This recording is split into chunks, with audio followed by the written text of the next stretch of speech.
மருந்து மாத்திரைகளை கொடுத்து அந்த ஃபிட்ஸை கண்ட்ரோல் பண்ணணும்னு ட்ரை பண்றாங்க. ஆனா இது வரைக்கும் ஃபிட்ஸ் வந்து மருந்து மாத்திரை கொடுத்து கண்ட்ரோல் ஆனதே கிடையாது. மாத்திரை எடுத்துட்டே இருப்பாங்க, ஃபிட்ஸும் வந்துட்டே தான் இருக்கும். ரைட்டுங்களா? இப்போ இதை வந்து நான் எப்படி எந்த மாதிரியான ஒரு ஆங்கிள் நான் இந்த ஃபிட்ஸை பாக்குறேன் அப்படின்னா, ஒரு புரிதல் இல்லாம ஒரு அம்மா அப்பாவுக்கு ஒரு குழந்தை காய்ச்சல் வந்துச்சு அப்படின்னா ரொம்ப பதறிடுறாங்க. ஏன்னா காய்ச்சல் பத்தி அவங்களுக்கு தெரியல. அவங்க அம்மா அப்பா அவங்களுக்கு என்ன பண்ணாங்களோ அதை தானே பண்றாங்க. அதே மாதிரி பல நியூஸ் எல்லாம் கேட்டிருப்பாங்க. காய்ச்சல்னால குழந்தை இறந்துருச்சு, காய்ச்சல்னால வந்து ஒரு பெரிய பெரிய ஸ்ட்ரோக் வந்துச்சு, அது வந்துச்சு, இது வந்துச்சு, கை கால் விழுந்துச்சு, அப்படி இப்படின்னு சொல்லிட்டு நிறைய என்னென்னவோ சொல்லுவாங்க. ஸோ இந்த பயம் எல்லாம் வந்து என்ன பண்ணுது அப்படின்னா, ஐயோ குழந்தைக்கு காய்ச்சல் வந்துச்சு, உடனடியே போய் பார்க்கணும் அப்படின்னு சொல்லிட்டு ஹாஸ்பிட்டலுக்கு கூட்டு போய் ஊசியோ இல்லை மாத்திரையோ போட்டு அந்த விஷயத்த ஸ்டாப் பண்ணும்போது அந்த காய்ச்சல் எதுக்காக வந்திருக்குதோ அந்த வேலை நடக்கல அப்படின்ற பட்சத்துல அப்படியே இதை அப்படியே ஸ்டாப் பண்ணி வச்சுக்கோங்க. அதை அப்படியே ரெஸ்யூம் பண்ணிக்கோங்க. இது அக்குபஞ்சர் என்ன மாதிரியான பார்வையில இதை பாக்குது அப்படின்னா, நான் பார்த்த வரைக்கும் எல்லாரோட பயமும் என்ன அப்படின்னா, ஃபிட்ஸுக்கு அப்படின்னு சொல்லிட்டு வர்றவங்களோட பயம் எல்லாம் என்ன அப்படின்னா, மாத்திரை விடுறதுக்கு பயமா இருக்குது. வந்துருச்சுன்னா என்ன பண்றது, வண்டியில போகும்போது வந்துருச்சுன்னா என்ன பண்றது, திடீர்னு ஒரு இக்கட்டான சுச்சுவேஷன் ரோட் கிராஸ் பண்ணும்போது வந்துச்சுன்னா என்ன பண்றது. பயம் நியாயம் தான், ஆனா அந்த பிரச்சனையில இருந்து நம்ம வெளியில வரணும் இல்லைங்களா?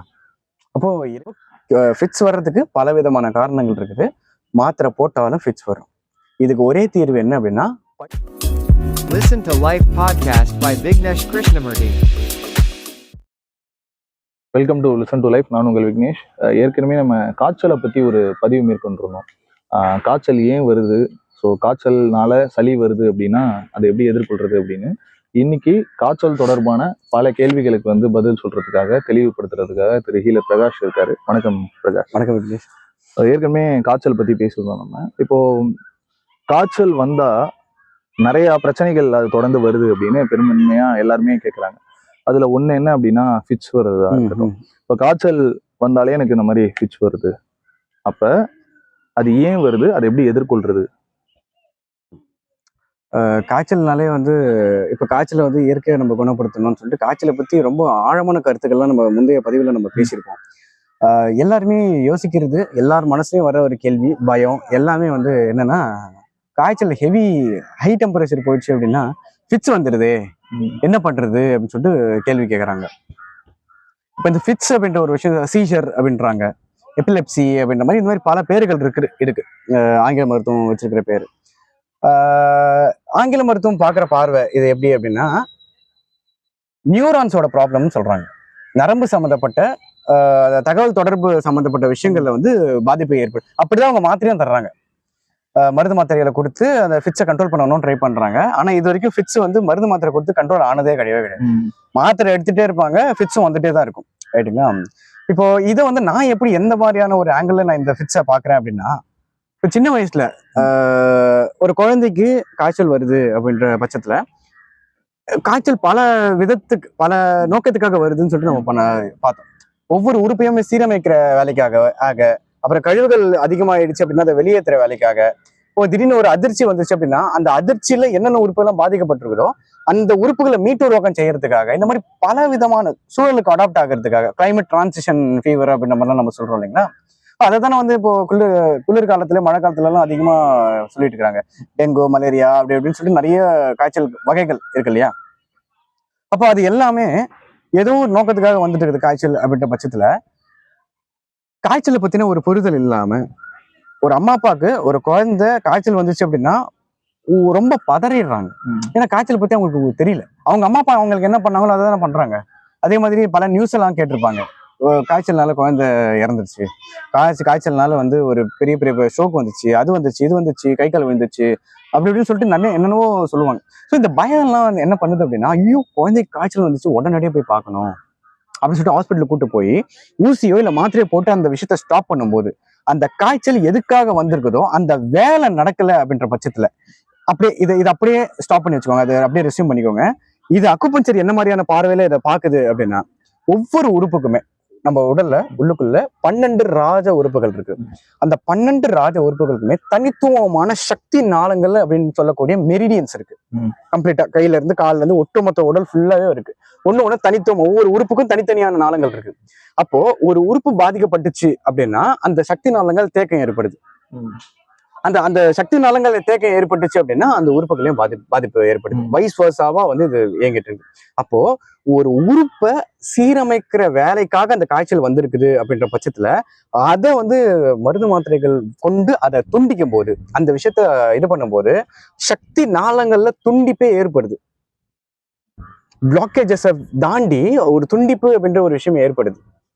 இப்போ பவர் லைன்லாம் போயிட்டு இருக்குதுன்னு வச்சுக்கோங்களேன். இப்போ இந்த ஏரியாவுக்கு கம்ப்ளீட்டா ஒரு டிரான்ஸ்ஃபார்மர் இருக்கு.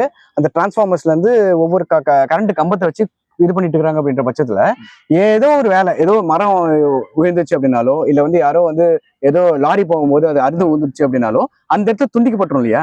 அது துண்டிக்கப்பட்டுச்சு அப்படின்னா அந்த ஏரியா ஃபுல்லா கரண்ட் இருக்காது.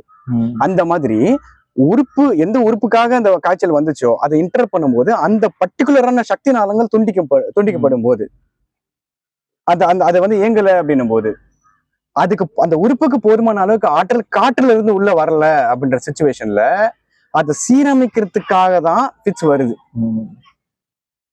அப்போ சளியில ஆரம்பிச்சு எல்லா விதமான நோய்களுமே கழிவு நீக்க முறைன்னு சொல்லிட்டு நம்ம சொன்னோம் இல்லைங்களா? அப்ப ஃபிட்ஸும் கழிவு நீக்க முறையா? ஆமா, ஃபிட்ஸும் கழிவு நீக்க முறை. என்ன கொஞ்சம் தீவிரமான கழிவு நீக்க முறை. அதை புரிஞ்சிக்காம நம்மளால இது பண்ண முடியாது. ஃபிட்ஸ் டைம்ல என்ன ஆகுது? என்னென்ன சிம்டம் வருது? கை கால் இழுத்துக்குது. கை கால் எந்த அளவுக்கு இழுக்குது அப்படின்னா ரொம்ப ஃபோர்ஸ்ஃபுல்லா கையும் காலும் ரொம்ப ஃபோர்ஸ்ஃபுல்லா இழுக்குது. மிக முக்கியமா அந்த 12 சக்தி நாளங்கள் சொன்ன இல்லைங்களா? அந்த 12 சக்தி நாளங்களோட முக்கியமான கமாண்டிங் பாயிண்ட்ஸ் எல்லாமே, கமாண்டிங் பாயிண்ட்ஸ் சொல்லப்படுற 60 புள்ளிகளுமே, அந்த சக்தி நாளங்களோட சேர்ந்து போற 60 புள்ளிகளுமே முழங்கைக்கு கீழேயும் முழங்காலுக்கு கீழேயும் தான் இருக்கு. அப்ப அதுல மிக முக்கியமான தேக்கம் வரும்போது கை கால் இழுக்குது. இழுத்து அந்த மாதிரி வந்து ஒரு விஷயம் நடக்குது. அந்த ஃபிட்ஸ் வரும்போது ஏதாச்சும் இறுக்கமா பிடிக்கணும் அப்படின்ற மாதிரி சொல்லுவாங்க, ரைட்டுங்களா? ஃபிட்ஸ் வரும்போது உடலோட செயல்பாடு பல மடங்கு அதிகமா இருக்கும். மிக முக்கியமா கான்சியஸ்னஸ் அவங்க இழக்கிறாங்க. சாதாரணமா மயக்கம் போட்டு விழுந்துட்டாங்க அப்படின்னால அவங்க கான்சியஸ் இழக்கிறாங்க. ஃபிட்ஸோட எண்டு விஷயம் வந்து மயக்கம் போட்டு விழுறது தான். இப்போ மயக்கப்பட்டு விழுது உடல் அப்படின்னும் போது இப்போ சாதாரண டயர்ட்னஸ் ஏன் ஏற்படுது? நமக்கு டயர்ட்னஸ்ன்ற ஒரு விஷயம் வருது இல்லைங்களா? அந்த டயர்ட்னஸ் நமக்கு என்ன குறிக்குது அப்படின்னா, இப்ப எனக்கு இருக்கக்கூடிய ஆற்றலை வச்சு நீ ரெஸ்ட் தான் எடுக்கணும். நான் உள்ளுக்குள்ள சீரமைப்பு வேலை தான் நான் செய்வேன். உன்னை உழைக்கிறதுக்கோ இல்ல வந்து செரிமானம் பண்றதுக்கோ எனக்கு வந்து ஆற்றல் இல்லை. அதனால நீ ரெஸ்ட் எடுத்து தான் ஆகணுன்றதுக்காக தான் டயர்ட்னஸே வருது. இன்னும் ஒரு படி மேல போய் இதுக்கு நீ ரெஸ்ட் கொடுக்குற மாதிரி இல்லை, நானே ரெஸ்ட் எடுத்துக்கிறேன்னு சொல்லிட்டு மூளைக்கு போற ரத்த ஓட்டத்தை கம்மி பண்ணிக்குது. கம்மி பண்ணி மத்த உறுப்புகளை சீரமைக்கிறதுக்காக ரத்த ஓட்டத்தை பாய்க்குது. இதனாலதான் அன்கான்சியஸ் ஸ்டேட்டுக்கு போறது. ஹாஸ்பிட்டல் எடுத்து போய் நம்ம அட்மிட் பண்ணோம் அப்படின்னாலுமே எப்ப எந்திரிப்பாங்கன்னு சொல்லவே மாட்டாங்க. அப்சர்வேஷன்ல வச்சிருக்கிறோம், வெயிட் பண்ணுங்கன்னு வாங்க. உடம்பு எப்ப அந்த வேலையை முடிக்குதோ அப்பதான் எந்திரிக்கும். வீட்டுல போட்டு வச்சிருந்தாலும் அதே கான்செப்ட் தான், ஹாஸ்பிட்டல்ல போட்டு வச்சிருந்தாலும் அதே கான்செப்ட் தான். வீட்டுல போட்டு வச்சிருந்தா மருந்து மாத்திரை இல்லாம இருப்பாங்க. புரிதல் இருக்கக்கூடிய ஒரு பர்சன் ஒருத்தர் இருக்கணும். இல்லைன்னா அன்கான்சியஸ் இருக்கிறவங்க எப்படி வச்சுட்டு இருப்பாங்க? என்ன வேணாலும் ஆயிருக்கலாம்ல. நம்ம என்ன ட்ரீட் பண்ணாலும் உடம்பே அதை கியூர் பண்ணிக்கிறது தான். உடம்பு தான் கியூர் பண்ணணும்னு சொல்றேன். இவங்க எல்லாம் பண்றதுலாம் வந்து இப்போ ட்ரிப்ஸ் ஏத்துறாங்க, இன்ஜெக்ஷன் ஏத்துறாங்க, என்னென்னமோ ஏத்துவாங்க. எல்லாத்தையும் முறிச்சு அனுப்பிட்டு அதெல்லாம் அந்த வேலையெல்லாம் முடிச்சதுக்கு அப்புறமா தான் உடம்பு எழும். அப்ப இந்த காலகட்டத்துல ஃபிட்ஸ் வரும்போது இறுக்கமா ஏதாச்சும் ஒண்ணு பிடிக்கணும் அப்படின்ற மாதிரி அவங்க சொல்றாங்க, ரைட்டுங்களா? அப்போ எந்த அளவுக்கு எந்த இடத்துக்கு ரத்த ஓட்டம் அதிகமா பாயணுமோ அந்த இடத்துக்கு ரத்த ஓட்டம் கொடுத்துட்டு இருக்குதுல்ல, அப்போ ஹார்ட்டுக்கு சிக்னல் கொடுக்குறாங்க. எப்படி? ஏதாச்சும் இறுக்கமா பிடிக்கும் போது முக்கியமா ஹார்ட்டோட சேனல் இந்த இடத்துல பாயுது. முக்கியமா ஹார்ட்டோட சொந்த புள்ளி இந்த இடத்துல இருக்கு. அப்ப ஹார்ட்டோட சொந்த புள்ளி இந்த இடத்துல இருக்குது அப்படின்னும் போது அதை இறுக்கமா பிடிக்கும் போது ஹார்ட்டுக்கு எனர்ஜி போய் மூளைக்கு போதுமான அளவுக்கு ரத்த ஓட்டம் வர வச்சு கொஞ்சம் கொஞ்சமா அந்த ஃபிட்ஸ் வந்து கம்மியாகுது, ரிலாக்ஸ் ஆகுது. அப்ப ஃபிட்ஸ் அப்படின்றது என்ன நட்சல் என்ன நம்ம புரிஞ்சுக்கணும் அப்படின்னா, துண்டிக்கப்பட்ட சக்தி நாளங்கள் இணைக்கப்படுற ஒரு விஷயமா இருக்கு. கை காலை இழுத்துட்டு வர்றது ஒரு விதமான ஃபிட்ஸ். இன்னொரு சிலருக்கு தூக்கத்திலே ஒரு ஃபிட்ஸ். எந்த ஒரு அறிகுறியுமே இருக்கவே இருக்காது. கண்ணுக்கு எல்லாம் மேல போயிடும். ஒன்னு நாக்கு வெளியில வச்சிருந்தாங்கன்னா நாக்க கடிச்சிக்கிறாங்க, கையெல்லாம் அப்படியே ஸ்ட்ரிப் பண்ணிடும். பக்கத்துல யாராச்சும் முழிச்சு பார்த்துருந்தாங்கன்னா மட்டும் தான் தெரியும். வந்து போயிருக்குதுன்றது அவங்களுக்கே தெரியாது நைட் நேரத்துல.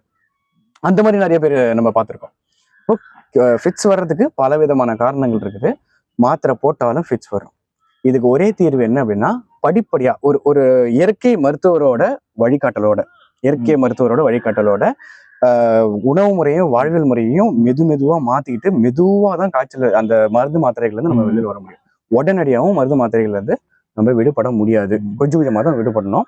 கடைசி வரைக்கும் இதுல நான் பார்த்த வரைக்கும் எல்லாரோட பயமும் என்ன அப்படின்னா, ஃபிட்ஸுக்கு அப்படின்னு சொல்லிட்டு வர்றவங்களோட பயம் எல்லாம் என்ன அப்படின்னா, மாத்திரை விடுறதுக்கு பயமா இருக்குது. வந்துருச்சுன்னா என்ன பண்றது, வண்டியில போகும்போது வந்துருச்சுன்னா என்ன பண்றது, திடீர்னு ஒரு இக்கட்டான சுச்சுவேஷன் ரோட் கிராஸ் பண்ணும்போது வந்துச்சுன்னா என்ன பண்றது. பயம் நியாயம் தான். ஆனா அந்த பிரச்சனையில இருந்து நம்ம வெளியில வரணும் இல்லைங்களா. அப்போ இறைவன் மேல ஒரு ஆழமான ஒரு வேண்டத்துல வச்சுக்கிட்டு சரியான பாதையில நம்ம போகும்போது அந்த மாத்திரையில இருந்து வெளியில வரும்போது மேற்கொண்டு அந்த நரம்பு மண்டலத்தை நம்ம பாதிக்காம இருக்கிறோம் மாத்திரைகளை கன்சியூம் பண்றதுனால. அப்போ அதுவுமே அந்த உள்ள போற மாத்திரையுமே அந்த நீக்கிற நச்சு முறிச்சு வெளியில நிக்கிறது கல்லீரல் படாத பாடுபடுது. பல உறுப்புகள் சம்பந்தப்பட்ட விஷயமா இருக்குது ஃபிட்ஸ் வர்றது அப்படின்றது. மேல இந்த இந்த இந்த கையில இந்த 2 கையிலயும் வந்து ஒரு 6 உறுப்புகளோட சேனல் போகுது. இந்த 2 கால்லயும் வந்து ஒரு 6 உறுப்புகளோட சேனல் போகுது. எந்த உறுப்பு துண்டிக்கப்பட்டாலும் எந்த உறுப்பு பாதிக்கப்பட்டாலும் எல்லாமே வந்து பாதிக்கப்படும். இத ஒரு வாட்டி நம்ம பேசிட்டு இருக்கும்போது இந்த நரம்பு துடிப்புக்காக ஒருத்தங்க உங்களை பார்க்க வரும்போது நீங்க சொன்னீங்க இந்த நரம்பு அங்கங்க துடிக்குதுன்னப்ப நிலத்தோட அதை கம்பேர் பண்ணி நீங்க சொன்னீங்கல்ல. கரெக்ட். அதை பகிர முடியுமா? கரெக்ட். இப்போ நம்ம ஃபிட்ஸ் அப்படின்ன உடனே எல்லாமே பெரிய பெரிய இழப்பு அப்படின்ற மாதிரி தான் நம்ம பார்ப்போம். இப்போ இது யாராச்சும் எக்ஸ்பீரியன்ஸ் பண்ணிருக்கீங்க அப்படின்னா கமெண்ட்ல சொல்லுங்க. நம்ம சாதாரணமா இருப்போம், திடீர்னு ஒரு விரல் மட்டும் துடிச்சிட்டே இருக்கும். விரல் துடிக்கிறது, திடீர்னு எங்கேயாச்சும் ஒரு பாடி பார்ட்ல ஏதாச்சும் ஒன்று துடிச்சிட்டே இருக்கும். மசில் திடீர்னு மசில் ஏதோ ஒன்று துடிச்சிட்டே இருக்கும். ஒரு சிலருக்கு கண்ணு துடிச்சிட்டே இருக்கும். ஒரு கண்ணு மட்டும் துடிச்சிட்டே இருக்கு சார் அப்படின்ற மாதிரி சொல்லிட்டு இருப்பாங்க. ஒரு சிலருக்கு இந்த இடத்துல ஏதோ துடிச்சிட்டோம். மசில்ல எங்க வேணாலும் அந்த துடிப்பு ஏற்படும். மினி ஃபிட்ஸ், அதெல்லாம் மினி ஃபிட்ஸ்ன்ற விஷயத்த பயப்படக்கூடாது. அந்த விஷயத்துக்கு பயப்படக்கூடாது. இது வந்து விழிப்புணர்வுக்காக தான் நான் சொல்றேன், ரைட்டுங்களா. ஐயோ இது ஐயோ நமக்கு ஃபிட்ஸ் வந்துருமோ சொல்லிட்டு பயப்படவே கூடாது. இதுக்கான உட்கருத்து என்னன்றது சொல்லிடுறேன், புரிஞ்சிடும், ஈஸி, ரைட்டுங்களா. இப்போ கொஞ்ச நாளைக்கு முன்னாடி கேரளால ஒரு பெரிய டிசாஸ்டர் வந்துச்சு.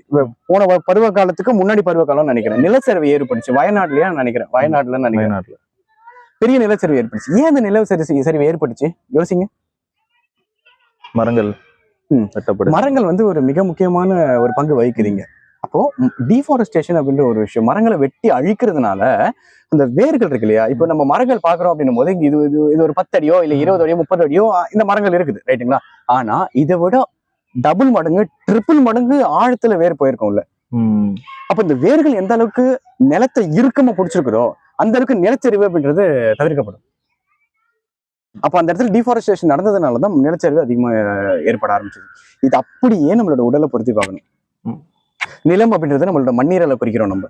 அப்ப நிலம் சரிஞ்சது அப்படின்னா, நிலம் மண்ணீரல் வந்து பாதிப்புக்குள்ளாச்சு அப்படின்னா சதை பெருக்கம் அங்கதான் ஆரம்பிக்குது. உடல்ல தேவையில்லாத சதைகள்லாம் இருக்குல்ல, முதல்ல இடுப்பு பகுதியில சதை அதிகமா இதுவாகும், அப்புறம் வயிறு பகுதியில அதிகமாகும், அப்புறம் எல்லா இடத்துலயும் இந்த இடத்துல அதிகமா சதை வர்றது, அப்புறம் பின்னாடி முதுகுல அதிகமா சதை வர்றது, காலில் அதிகமா சதை வர்றது, இந்த மாதிரி பல இடங்கள்ல இந்த இடத்துல அதிகமா சதை வர்றது, சீக்ஸ் அதிகமா சதை வர்றது, இந்த மாதிரி பல இடங்கள்ல சதை அதிகமாகுது இல்லைங்களா. இந்த சதைகள் எல்லாத்தையுமே இப்போ இந்த இடத்துல ஒரு சதை இருக்குன்னு வச்சுக்கோங்களேன். இப்போ இதை வந்து நல்லா ஆட்ட முடியுது அப்படின்னா யாரு ஆட்டுறாங்க அப்படின்னா தசை நார்கள் அப்படின்ற ஒரு விஷயம் தான் ஆடுது. அந்த தசை நார்களை கண்ட்ரோல் பண்றது கல்லீரல். இதை வந்து சீன மருத்துவத்துல அக்குபஞ்சர் மருத்துவத்துல இதுக்கு வந்து மரம்னு சொல்றாங்க. கல்லீரல் வந்து மரத்தோட குறிப்பிடுறாங்க. நம்மளோட தமிழ் மரபுல ஆகாயத்தோட குறிப்பிடுறாங்க. இந்த கருத்து மட்டுமே வந்து ஆழமான கருத்து, அதனால இதுக்குள்ள நான் விரிவா போகல, இது பொருத்தமா இருக்காது. இந்த வகையில வந்து நம்ம புரிஞ்சுக்கணும். அப்போ நிலம் அப்படின்றது இறுக்கமான தன்மையில இருக்கணும் அப்படின்னா மரம் அதோட வேற ஆழமா விட்டுருக்கணும். அப்ப கல்லீரல் நல்லா இருந்தது அப்படின்னா எல்லா தசைகளையுமே நம்மளால ஈஸியா கண்ட்ரோல் பண்ண முடியும். உதாரணத்துக்கு இப்போ இந்த தொடையில இருக்கக்கூடிய மசில் இருக்கு இல்லைங்களா, இந்த தொடையில இருக்கக்கூடிய மசில் வந்து நம்ம அந்த அளவுக்கு நம்மளோட கண்ட்ரோல்ல இருக்காது. ஏன்னா தசை நார்களை விட மசில் தான் இங்க அதிகமா இருக்குது, தசைகள் தான் அதிகமா இருக்குது. அப்போ அந்த இடத்துல வந்து நம்மளே ஆடவே இல்லை அப்படின்னாலும் அதை ஆடிட்டு இருக்கோம். தான் ஆடல அப்படின்னாலும் தான் தசை ஆடும் அப்படின்ற மாதிரி ஒரு பழமொழி கூட சொல்லுவாங்க இல்லையா. சோ அந்த மாதிரியான ஒரு விஷயம் தான். அப்போ கல்லீரல் பாதிக்கப்படும் போது இந்த துடிப்பு அதிகமா ஏற்படுது. நான் சொன்னீங்களா 12 உறுப்புல எது பாதிக்கப்பட்டாலும் ஃபிட்ஸ் வரும் அப்படின்னு சொல்லிட்டு, அதுல அதிகமா பாதிக்கப்பட்டது கல்லீரல் தான். மிக முக்கியமா ஃபிட்ஸுக்கு என்கிட்ட ட்ரீட்மெண்ட்டுக்கு வந்தவங்க எல்லாரையும் ட்ராக் பண்ணி பார்க்கும்போது அவங்களுக்கு கடந்த ஒரு சில வருடங்களாவே நல்ல தூக்கம் இருந்ததே கிடையாது. ஆப்வியஸா தூக்கம் இல்லை அப்படின்னும் போது கண்டிப்பா அவங்களோட உணவு முறையும் வாழ்வியல் முறை சரிஞ்சுதான் போயிருக்கும். அப்ப தூக்கம் வந்து மிக முக்கியமான ஒரு சோர்ஸா இருக்குது. ஸோ இப்போ நீங்க சொல்றது இந்த மசிலை வந்து நிலத்தோட கம்பேர் பண்றீங்க, தசைகளை. அப்ப இப்போ எப்படி மரம் இருக்கோ, மரத்தோட வேறு வந்து மண்ணை பிடிச்சிட்டு இருக்கு இறுக்கமா. அப்ப மரத்தை வெட்டும் போது அந்த மண்ணை இறுக்கமா பிடிக்கிறதுக்கு மரம் இருக்காது, மரம் இல்லைன்னா வேர் இருக்காது. அப்ப மண்ணெல்லாம் லூஸ் ஆன உடனே அது நிலச்சரிவா வருது. இப்ப அதே மாதிரி உடல்ல நரம்புகள் வந்து வீக் ஆச்சு அப்படின்னா அது பிடிச்சிட்டு இருக்க தசை வந்து துடிக்க ஆரம்பிச்சிடும். கரெக்ட். ஏன்னா பிடிக்கிறதுக்கு நரம்பு இல்லைங்கிறதுனால தசை நார்கள் துடிக்க ஆரம்பிச்சிடும் அப்படின்னு. ஆமா, வலு இழந்து போகுது. அந்த வலு இழந்து போறதுதான் வந்து ஒரு காலகட்டத்துக்கு அப்புறமா ஒரு சிலருக்குலாம் கை கால் நடுக்கம் வருது இல்லைங்களா. மோஸ்டா வந்து ஆல்கோஹால் அதிகமா கன்சியூம் பண்ணிட்டு அதுக்கு அடிக்ட் ஆகி கல்லீரல் ரொம்ப பழுதடைஞ்சது அப்படின்னா கைகள்லாம் நடுக்க ஆரம்பிக்கும். நடுங்கிட்டே இருப்பாங்க. இது எல்லாமே ஒவ்வொரு ஆங்கிள். இந்த உறுப்பு பாதிக்கப்பட்டுச்சு அப்படின்னா பல விதங்கள் அது விரிச்சு விடுக்கும். அதுல ஒண்ணுதான் ஃபிட்ஸ். அதுல ஒண்ணுதான் ஃபிட்ஸ். இப்ப கொஞ்சம் கொஞ்சமா உங்களுக்கு நல்ல உணவு முறைக்குள்ளேயும் நல்ல ஆழமான தூக்கத்துக்குள்ளேயும் இப்ப அவங்க மாத்திரை தர்றாங்க இல்லையா, ஃபிட்ஸுக்கு மாத்திரை தர்றாங்கல்ல. இப்போ அந்த மாத்திரை என்ன பண்ணுதுன்னு நினைக்கிறீங்க? அவங்கள ட்ரௌசியாவே வச்சிருக்கோம். நீங்க ஃபிட்ஸ் மாத்திரை போடுறவங்க எல்லாம் கேட்டு பாருங்க, மயக்க கலக்கமாவே இருக்கு சார், அப்படியே ஒரு மாதிரி ட்ரெயினாவே இருக்குது அப்படின்ற மாதிரி சொல்லுவாங்க. முக்கால்வாசி வந்து இந்த நரம்பு சம்பந்தப்பட்ட மாத்திரைகளோ இல்ல மனசுக்குன்னு சைக்கட்ரி எந்த மாதிரியான மாத்திரைகள் கொடுத்தாலும் அது அவங்களோட ட்ரௌசியா தான் வச்சிருக்குது. நம்ம அந்த விஷயத்த மறக்கடிக்குதுன்ற. இப்போ அதை அப்போ அது ட்ரௌசியா வச்சிருக்குது அப்படின்னும் போது என்ன நடக்குது, கல்லீரல் அளவுக்கு அதிகமான பலூல எடுத்து அந்த விஷயத்த நச்சு முடிச்சு அமைச்சுட்டு இருக்குது. இந்த மாதிரி 5 வருஷம் மாத்திரை எடுத்தா 10 வருஷம் மாத்திரை எடுத்தா அப்ப அந்த கல்லீரல் என்ன ஆகுது? இப்ப இது அதுக்கு தீர்வு இல்லை. மருந்து மாத்திரைகள் அதுக்கு தீர்வு இல்லை. எங்கிருந்து இது ஆரம்பிச்சதோ அதை சீர்படுத்துறது மூலியமா தான் இதை சீர்படுத்த முடியும் நம்மளால. ஃபிட்ஸ் அப்படின்ற ஒரு விஷயம், ஃபிட்ஸுக்கு கண்ணு மூடிட்டு நம்ம மாத்திரை மருந்து விடுறதோ இல்ல ஃபிட்ஸ் வந்தா ஒண்ணுமே ஆகாது நான் பாத்துக்குவேன் அப்படின்ற மாதிரியான ஒரு குருட்டு தனமான நம்பிக்கையோ கூடாது. ப்ராப்பரான உங்க பக்கத்துல யாராச்சும் அக்குபஞ்சர் மருத்துவர்கள் யாராவது இருக்கிறாங்க அப்படின்னா அவங்கள போய் சந்திச்சு அவங்களோட உதவி மூலியமா வந்து இது பண்ணுங்க. உங்களுக்கு இமீடியட்டா ஏதாவது உதவி தேவைப்பட்டுச்சு அப்படின்னா கூட என்னோட நம்பருக்கு வந்து நீங்க கான்டாக்ட் பண்ணலாம். கான்டாக்ட் பண்ணா நம்ம வந்து அது படிப்படியா அந்த விஷயத்த வந்து இது பண்ணணும். விழிப்புணர்வு வந்ததுக்கு அப்புறமா தான் நம்ம அந்த பிரச்சனை வந்து வெளியில வர போறோம். மாயாஜாலம் கிடையாது, விழிப்பு தான். அப்ப ஃபிட்ஸுக்கு வந்து ரொம்ப ரொம்ப முக்கியமான விஷயம் என்ன அப்படின்னா, இப்ப ஏதோ ஒரு வழிமுறையை கடைபிடிச்சிட்டு இருக்காங்க, ஒரு மாத்திரை எடுக்கிறாங்க, இல்லைன்னா வந்து யாரோ ஒருத்தரங்களை கன்சல்ட் பண்ணிருக்காங்க அப்படின்னா உடனே ஏதோ ஒரு விஷயத்த நிறுத்துறது அப்படிங்கிறத தாண்டி ஒரு விழிப்புணர்வு முதல்ல அவங்க உடல்ல ஏன் இந்த பிரச்சனை வருதுங்கிறத அவங்க புரிஞ்சுக்கிறது. ஸோ அதுதான் பேஸான ஒரு விஷயமா இருக்குல்ல. அதை புரிஞ்சுக்கிட்டு மருத்துவர்களை சார்ந்து, இப்போ இயற்கை மருத்துவர்களை சார்ந்து ஒரு அக்குபஞ்சர் மருத்துவர்களை சார்ந்து அவங்கள கன்சல்ட் பண்ணதுக்கு அப்புறம் ஸோ அதுக்கான தீர்வு நோக்கி அவங்க வாழ்வியல் அமைச்சுக்கும் போது ஒரு ஆரோக்கியம் பெறுவாங்க அப்படின்றது. கண்டிப்பா. ஓகே. இப்போ ஒரு பர்சன் இருக்காங்க அப்படின்னா அவங்களுக்கு ஃபிட்ஸ் எதனால வருது, அதை அவங்க எப்படி எதிர்கொள்ளலாம்? ஃபிட்ஸ் எல்லா விதமான நோய்களையுமே வந்து நம்ம 2 விதமா நம்ம பிரிச்சுக்கலாம், ரைட்டுங்களா. ஒண்ணு வந்து பிறப்புல இருந்த குழந்தைங்களுக்குலாம் வருது, அது வந்து ஏன் அப்படின்றதையும் பார்த்துடலாம். இன்னொன்னு வந்து 2வது ரீசன் வந்து உணவு முறை வாழ்வியல் முறையில மாற்றம் வரும்போது தான் வந்து இந்த மாதிரி பிரச்சனைகள்லாம் வருது. எல்லா விதமான நோய்கள்லையும் ஃபிட்ஸும் ஒண்ணு, உணவு முறை வாழ்வியல் முறை சிதைவுனால, ரைட்டுங்களா. இப்போ விஷயம் குழந்தைங்களுக்குலாம் ஃபிட்ஸ் வருது இல்லைங்களா. நம்ம கொஞ்சம் முந்தைய பதிவுல நம்ம பார்த்த விஷயம் என்ன அப்படின்னா கல்லீரல் அதிகமா பாதிக்கப்படுது. கல்லீரல் அதிகமா பாதிக்கப்பட்டு அது வந்து பல விதமான அக்குபஞ்சர் எல்லாம் வந்து அக்குபஞ்சர் சக்தி நாளங்கள்லாம் இணைச்சு நம்ம வந்து அந்த விஷயத்த தெளிவாவே பேசணும். நம்ம இப்போ அது ஏதோ ஒன்று துண்டிக்கப்படும் போது அந்த விஷயம் கனெக்ட் ஆகும்போது அதை ஃபிட்ஸ் மூலியமா கனெக்ட் பண்ணுது, வலிப்பு மூலியமா வந்து அது அந்த விஷயத்த கனெக்ட் பண்ணிக்குது. அதுவுமே உடல் தன்னைத்தானே குணப்படுத்திக்கிற சிகிச்சை தான். அன்கான்சியஸ் கொண்டு போகுது. அதுக்கப்புறம் அந்த விஷயம் மீண்டு வந்ததுக்கு அப்புறமா அவங்க வந்து வந்துடுறாங்கன்னு சொல்லிட்டு நம்ம பார்த்தோம். இப்போ இது குழந்தைங்களுக்கு ஃபிட்ஸ் வருது அப்படின்றது வந்து மிக முக்கியமான காரணம் இந்த பிரெக்னன்சி டைம்ல இந்த குழந்தைய சுமந்துட்டு இருக்கிறாங்க இல்லைங்களா, அந்த கால வரையறையில இவங்க பண்ணக்கூடிய ஒரு சில மிஸ்டேக்ஸ் தான் வந்து அதுக்கான காரணமா இருக்கு. இப்போ உதாரணத்துக்கு எல்லாருமே இப்போ சளி காய்ச்சல் என்ன இதுவாக இருந்தாலும் உடனே போய் மாத்திரை போடுறாங்க, ஏதாச்சும் ஒன்று இது பண்ணிடுறாங்க. இன்னொரு விஷயம் என்ன அப்படின்னா பிரெக்னன்சி அப்படின்றது ஒரு நோயா கருதப்படுதுங்க. ஹாஸ்பிட்டல்ல செக்கப்புக்கு வாங்க ஆரம்பத்துல இருந்து குழந்தை உருவாயிருச்சு, கரு தங்கிருச்சுன்றதுல இருந்து டெலிவரி வரைக்கும் அவங்க முழுங்காத மாத்திரையே இல்லை. எக்கச்சக்கமான மாத்திரை, சத்து மாத்திரை வேற ஒரு பக்கம் இஷ்டத்துக்கும். அப்போ இந்த மாத்திரைகள் எந்த சத்து மாத்திரையா இருந்தாலும் உடம்புக்கு அது ஃபாரின் மெட்டீரியல் தான். இது வந்து உண்மை. இந்த விஷயத்த நம்ம புரிஞ்சுக்கணும். சப்ளிமெண்ட்ஸா இருந்தாலும் அது ஃபாரின் மெட்டீரியல் தான். சப்ளிமெண்ட்ஸ்ன்ற பேர்ல இங்க ஒரு பெரிய வியாபாரம் நடந்துட்டு இருக்குது. அந்த சப்ளிமெண்ட்ஸா இருந்தாலும் சரி இல்ல வந்து மருந்து மாத்திரைகளா இருந்தாலும் சரி அதை முறிக்கிறது கல்லீரல் படாத பாடுபடும். ஒரு குழந்தைய உருவாக்குறதுக்கு ஒவ்வொரு உறுப்பும் பெரிய பெரிய வேலைகளை செய்யும். கல்லீரல் ஒரு வேலை செய்யும், சிறுநீரகங்கள் ஒரு வேலை செய்யும், மண்ணீரல் ஒரு வேலை செய்யும், நுரையீரல் ஒரு வேலை செய்யும், இருதயம் ஒரு வேலை செய்யும். இப்படி 5 சேர்ந்துதான் வந்து அந்த குழந்தைய வளர்த்து இருக்குது. அப்படி பார்க்கும்போது ஏதோ ஒரு உறுப்புல இருந்து குறைபாடு இருக்குது அப்படின்னும் போது அந்த உறுப்போட ஆற்றல் அந்த குழந்தைக்கு அதிகமா இல்லை அப்படின்னும் போது இந்த குழந்தைக்கு பாதிப்புக்குள்ளாகுது, கருவிலேயே பாதிப்புக்குள்ளாகுது. இன்னொரு விஷயம், இந்த டெலிவரி டைம்ல இப்போ யாருக்குமே நார்மல் டெலிவரியா அப்படின்ற மாதிரி இருக்குது. ஐயோ நார்மல் டெலிவரி அப்பா நல்லதுப்பா அப்படின்ற அளவுக்கு இருக்கு. எல்லாருக்குமே சி செக்ஷன் பண்ணிடுறாங்க. சி செக்ஷன்ன்றது ரொம்ப ரொம்ப விஷயமா இருக்கு. இப்போ யாருக்கிட்ட நான் கேட்டாலும் என்னங்க குழந்தை இந்த மாதிரினா சி செக்ஷன்ன்றாங்க. சிசேரியன் கூட சொல்ல மாட்டாங்க, சி செக்ஷன். அப்போ எந்த அளவுக்கு அது அந்த விஷயம் இன்ஃபுளுன்ஸ் ஆயிருக்குன்னு சொல்லிட்டு பாருங்க. ஒரு படம், விஜய் படம் ஒண்ணு வந்துச்சு இல்லைங்களா, நெர்சல்னு சொல்லிட்டு ஒரு படம் ஒண்ணு வந்துச்சு. அதுல வந்து அந்த கேரக்டர், அந்த டாக்டர் கேரக்டர் வந்து அவர் சொல்லுவாரு, எஸ்.ஜே. சூர்யா கேரக்டர், இன்னும் ஒரு சில வருஷங்கள்ல நார்மல் டெலிவரி அப்படின்னாலே ஒரு பெரிய விஷயமா ஆக போகுது. ஏன்னா அந்த சிசேரியனை தொடர்ந்து எக்கச்சக்கமான மருத்துவ செலவுகள் இருக்குது. எல்லாமே எக்ஸ்பென்ஸ் தானே, எல்லாமே அவங்களுக்கு வியாபாரம் தானே. அந்த வகையில போற போக்குல சும்மா அரப்பு இருக்க போகும்போதோ இல்ல வயலுக்கோ கழனிக்கு போகும்போது குழந்தை பிறந்து எடுத்துன்னு வந்த சமூகம் இது. அந்த சமூகத்தை தூக்கிட்டு போய் உள்ள உட்கார வச்சு அதை கிழிச்சு 7 லேயர் ஓபன் பண்ணணுங்க. 7 லேயர் ஓபன் பண்ணி வந்து அந்த விஷயம் பண்ணணும். 8 வருஷம் 10 வருஷம் ஆகியும் அந்த புண்ணு ஆறாமல நிறைய பேர் வந்திருக்காங்க நம்ம கிட்ட சிகிச்சைக்கு. அப்ப அந்த அளவுக்கு பண்ணிட்டு இருக்கிறாங்கன்னு பாத்துக்கோங்க. அப்ப அந்த டைம்ல சிசேரியன் பண்றதுனாலயோ இல்ல வந்து குழந்தை இதுவாயிடுச்சுன்னு சொல்லிட்டு இந்த செக்ஷன் அப்படின்னு சொல்லிட்டு ஒண்ணு போட்டு இழுப்பாங்க இல்லைங்களா, செக்ஷன் போட்டு இழுக்கிறது அப்படின்ற பட்சத்துல தலையை போட்டு இது பண்ணும்போது நரம்புகள் வந்து நிறைய பாதிப்புக்குள்ளாகும். இன்னொரு விஷயம் என்ன அப்படின்னா, மோஸ்டா வந்து மூளை வளர்ச்சி கம்மியா இருக்கக்கூடிய குழந்தைகள் எல்லாம் வந்து அதிகமா வந்து பிறகுறாங்க இல்லைங்களா. இந்த விஷயம் ரொம்ப மிக முக்கியமான விஷயம், எல்லாருமே கவனிக்கணும். இப்போ குழந்தை டெலிவரி டைம் மட்டும்தான் எல்லாருமே நம்ம கன்சிடர் பண்றோம். ஆனா எங்க இந்த விஷயம் ஆரம்பிக்குதுன்னா இணை சேர்க்கல இருந்து ஆரம்பிக்குது. இப்போ அந்த புணர்ச்சி பண்ணும்போது அந்த செக்ஷுவல் இன்டர்கோர்ஸ் வச்சுக்கும் போது லார்ஜ் இன்டெஸ்டைன்ல எந்த அளவுக்கு கழிவு தேக்கம்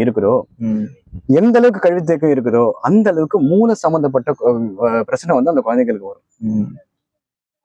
இது வந்து ஒவ்வொரு அம்மா அப்பாவும் தெரிஞ்சுக்கணும். மூளை வளர்ச்சி கம்மியா இருக்கிற குழந்தைகள், அப்புறம் வந்து பல விதமான டிசார்டர்ஸ் இருக்கு, மூளை சம்பந்தப்பட்ட டிசார்டர்ஸ் குழந்தைங்களுக்கு பிறப்பிலேயே வந்து அது வருது. அந்த நிகழ்வுகள் நடக்கிறதுக்கு நம்மளோட அறியாமை தான் காரணம் அப்படின்றது எல்லாருமே நம்ம புரிஞ்சிடும். கழிவு தேக்கம் அந்த இடத்துல இருக்கக்கூடாது. அந்த கரு உருவாகிறதுக்கு அந்த விந்தணு போய் அந்த முட்டையில போய் கரு அந்த சேர்ற இதுல இருந்து ஆணுக்கும் வந்து இந்த பெருக்குடல்ல கழிவுகள் இருக்கக்கூடாது, பெண்களுக்கும் அந்த கழிவுகள் இருக்கக்கூடாது. யூரினை அடக்கி வச்சுட்டும் பண்ணக்கூடாது. பிளாடர்லயும் வந்து கழிவு தேக்கம் இருக்கக்கூடாது. இது ரெண்டுமே இருந்துச்சு அப்படின்னா அந்த குழந்தைக்கு பல பிரச்சனைகள் வரும். மிக முக்கியமா இதுவும் ஒரு காரணமா இருக்கும். ஃபிட்ஸுக்கு இதுவும் ஒரு காரணமா இருக்கு. ஏன்னா மூளை சம்பந்தப்பட்ட நரம்பு சம்பந்தப்பட்ட விஷயமா இருக்குதுன்றதுனால. ஏன்னா மூளையோட செயல்பாடு தானே, மூளை வந்து ஒரு கண்ட்ரோல் யூனிட். எந்த ஒரு ஆர்கனுமே என்ன செயல்பாடு நடக்கணும் அப்படின்னாலும் இந்த இடத்துல போய் சிக்னல் வந்துதான் அடுத்த உறுப்புக்கு சிக்னல் போகுது. கம்யூனிகேட் பண்ணிட்டே இருப்பாங்க, பல விதமான இது ஒண்ணு போயிட்டு இருக்குது. அப்போ அந்த பெருகுடலுக்கும் மூளைக்கும் சம்பந்தம் இருக்கு, சிறுகுடலுக்கும் மூளைக்கும் சம்பந்தம் இருக்குது. இது ஒரு நல்ல உதாரணத்தோட சொன்னா நல்லா இருக்கும். இப்ப ரீசெண்டா ஒரு சில வருஷங்களுக்கு முன்னாடி ஃபீக்கல் டிரான்ஸ்பிளான்டேஷன் சர்ஜரி அப்படின்னு சொல்லிட்டு ஒண்ணு பண்ணாங்க. கேள்விப்பட்டிருக்கீங்களான்னு எனக்கு தெரியல. ஃபீக்கல் டிரான்ஸ்பிளான்டேஷன் என்ன சொல்லுது அப்படின்னா, இவங்க நடக்கக்கூடிய ஆய்வுல ஒரு நோயுற்ற பர்சன் இருக்கிறாங்க, இவரோட நோயை குணப்படுத்துறதுக்கு வேற ஏதாவது வழி உண்டா அப்படின்னு சொல்லிட்டு ரிசர்ச் பண்ணிட்டு இருக்கும்போது திடீர்னு ஒண்ணு யோசிக்கிறாங்க. ரத்தம் மாத்திரம், ஆர்கனை மாத்திரம், டிரான்ஸ்பிளான்ட் பண்றோம், இதெல்லாம் வச்சு உயிர் வாழ வைக்க முடியுது. நம்ம ஏன் வந்து ஆரோக்கியமான இருக்கக்கூடிய ஒரு உடல்ல இருக்கக்கூடிய கழிவு பொருளை எடுத்து ஆரோக்கியமற்ற ஒரு உடலோட இன்டெஸ்டைனலுக்குள்ள வைக்கும் போது என்ன மாற்றம் நடக்குதுன்றத பார்க்கலாம், நோய்கள் குணமாகுதான்றத பார்க்கலாம்னு சொல்லிட்டு ஒரு ரிசர்ச் பண்றாங்க. தான் ஃபீக்கல் டிரான்ஸ்பிளான்டேஷன். அதே மாதிரி பண்றாங்க. லார்ஜ் இன்டெஸ்டைன் ஒரு ஹெல்த்தி பர்சன், ஒரு அன்ஹெல்த்தி பர்சன். ஹெல்த்தி பர்சனோட லார்ஜ் இன்டெஸ்டைன் இது பண்ணி அதுல இருக்கக்கூடிய கழிவு பொருளை எடுத்து அன்ஹெல்த்தி பர்சனோட லார்ஜ் இன்டெஸ்டைன் ஓபன் பண்ணி அதுல வச்சு மூடுறாங்க. இவங்க நினைச்ச மாதிரியே நடக்குது. என்ன நடக்குது, இவரோட ஆரோக்கியம் இவருக்கு வந்துருச்சு, இவர் ஆரோக்கியமானாரு. கூட சேர்ந்து இன்னொரு விஷயமும் நடக்குது. என்ன நடக்குதுன்னா, இவருக்கு என்னென்ன பிஹேவியர் இருந்துச்சோ, இவருக்கு என்னென்ன கேரக்டர் இருந்துச்சோ அந்த விஷயங்கள் எல்லாமே இவர்கிட்ட வெளிப்பட ஆரம்பிச்சிச்சு. இங்கதான் ரிசர்ச்சர்ஸ் வந்து ஒரு கன்க்ளூஷனுக்கு வர்றாங்க. அப்போ லார்ஜ் இன்டெஸ்டைன்ல இருக்கக்கூடிய நுண்ணுயிர்களும் மூளையில இருக்கக்கூடிய நுண்ணுயிர்களும் ஒண்ணுக்கு ஒண்ணு தொடர்பு கொண்டு கேரக்டரே அமைக்குது அப்படின்னு சொல்லிட்டு நம்ம இவங்க வந்து முடிவு பண்றாங்க, ஒரு கன்க்ளூஷனுக்கு வர்றாங்க. இது எவ்வளவு பெரிய ரிசர்ச். இதுதான் நம்மளும் சொல்றோம். 12 ராஜ உறுப்புகள் இருக்குது. அந்த 12 ராஜ உறுப்புகளுமே ஒரு பிசிக்கல் ஆக்டிவிட்டி பண்ணுது, ஒரு மென்டல் ஆக்டிவிட்டி பண்ணுது. சைக்காலஜிக்கலா ஒண்ணு பண்ணுது, பிசிக்கலா ஒண்ணு பண்ணுது. இப்போ உதாரணத்துக்கு கோவப்பட்ட கல்லீரல் பாதிக்கப்படுது இல்லைங்களா? சோ அந்த மாதிரி அது நச்சு நீக்கிற வேலையுமே கல்லீரல் பண்ணுது. அப்ப அப்படி பார்க்கும்போது லார்ஜ் இன்டெஸ்டைனும் சிறுகுடலுக்கும் சிறுமூளைக்கும் பெருமூளைக்கும் தொடர்பு உண்டு. அப்போ ஒருத்தர் இன்டர்கோர்ஸ் பண்ணும்போது லார்ஜ் இன்டெஸ்டைன்ல கழிவு தேங்குச்சு அப்படின்னா மூளையில இருக்கக்கூடிய பிரச்சனை இருக்கக்கூடிய குழந்தை பிறக்குது. இப்போ சொல்றது என்னன்னா, இப்போ ஒரு 2 பேர் இருக்காங்க, ஆண் பெண் அப்படின்னா, அவங்க 2 பேரையும் இயற்கை சார்ந்து வாழ்ந்துட்டு ஆரோக்கியமா இருக்கிற பட்சத்துல, உடல்ல இருக்க கழிவை வந்து நீக்கி ஆரோக்கியமா இருக்கிற பட்சத்துல அவங்க புணர்ச்சி செய்யும் போது அதனால உருவாகிற குழந்தையும் ஆரோக்கியமா இருக்கும். கண்டிப்பா. அப்ப இருக்கக்கூடிய ஒவ்வொருத்தரையும் ஆரோக்கியமா இருக்க வேண்டியது, கழிவு நீக்கத்தை மேற்கொள்ள வேண்டியது எல்லாரோட ரெஸ்பான்சிபிலிட்டி. அவசியம். கண்டிப்பா, இது புரியுது. இப்போ காய்ச்சலை தொடர்ந்து வரக்கூடிய ஃபிட்ஸ் இருக்குல்ல, அதை நம்ம எப்படி எதிர்கொள்றோம்?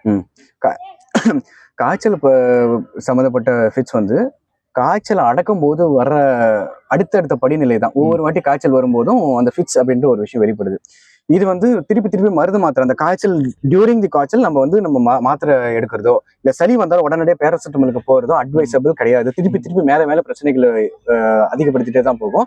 ஒரு காலகட்டத்துக்கு அப்புறம் காய்ச்சல் இல்லாதப்போ வந்து அவங்களுக்கு ஃபிட்ஸ் வரும்போது ஃபிட்ஸ் அப்படின்ற மாதிரி ஒரு முத்திரை ஒன்று கொடுத்து நீங்க கடைசி வரைக்கும் ஃபிட்ஸ்க்கான மாத்திரை எடுத்து தான் ஆகணும் அப்படின்ற மாதிரி அவங்க அனுப்பிச்சு விட்டுருவாங்க. ஆனா காய்ச்சலின் அப்போ ஏன் ஃபிட்ஸ் வருது அப்படின்ற ஒரு காரணம், மூளை அதிகமா மண்டை அதிகமா சூடு ஆகக்கூடாது. நம்ம ஏன் குளிக்கணும், தலைக்கு தண்ணி ஊற்றி குளிக்கணும் அப்படின்ற விஷயத்தை பத்தி நம்ம பார்க்கும்போது நம்ம நிறைய விஷயம் பார்த்தோம் இல்லைங்களா? மிக முக்கியமா மாஸ்டர் கிளான்ஸ் எல்லாமே வந்து தலைப்பகுதிக்குள்ளதான் இருக்குது. இன்னும் மூளைக்கும் மண்டைக்கும் நடுவில் செரிப்ரல் லிக்விட்னு சொல்லிட்டு ஒண்ணு இருக்கு. அதுவே நீர்த்தன்மை தானே. அப்போ மூளையோட கொழுப்பு தன்மையோட தானே இருக்குது. அதுவே வந்து நீர்த்தன்மையோட விஷயம் தான். சூடாகிற உறுப்பு கிடையவே கிடையாது. மண்டையில இருக்கிறது எல்லாமே கண்ணுக்குனால எவ்வளவு சென்சிட்டிவான ஒரு பார்ட்டா இருக்கு. அப்போ சாதாரணமா காய்ச்சல் வந்துருச்சு அப்படின்னாலே எல்லா இடத்துலயும் போயிட்டு ஐஸ் தண்ணியை புழிஞ்சு போடுறது அட்வைசபிள் இல்லை. ஒருவேளை மண்டை அதிகமா சூடு ஆச்சு அப்படின்னா தலையில மட்டும் ரூம் டெம்பரேச்சர்ல இருக்கக்கூடிய தண்ணியில காட்டன் துணியை நினைச்சு அப்ளை பண்றது நல்லது. தலை சூடாகவும் பார்த்துக்கிட்டாங்க அப்படின்னா ஃபிட்ஸ் வராது. ஃபிட்ஸ் கிட்ட அவங்க காய்ச்சலின் அப்போ வரக்கூடிய ஃபிட்ஸை தவிர்த்தெல்லாம் வரவே வராது. உடம்புல இருக்கக்கூடிய எல்லா டெம்பரேச்சரும் கம்மி பண்ணணும்ன்ற எந்த அவசியமும் கிடையாது. அப்போ இதுதான் வந்து காய்ச்சலின் போது வரக்கூடிய ஃபிட்ஸை அவாய்ட் பண்றதுக்கான சிறந்த ஒரு வழி. மண்டை சூடாகாம பார்த்துக்கணும், அவ்வளவுதான். ஓகே, ஃபிட்ஸை பத்தி இவ்வளோ விரிவான ஒரு விளக்கம் கொடுத்ததுக்கு ரொம்ப நன்றி பிரகாஷ்.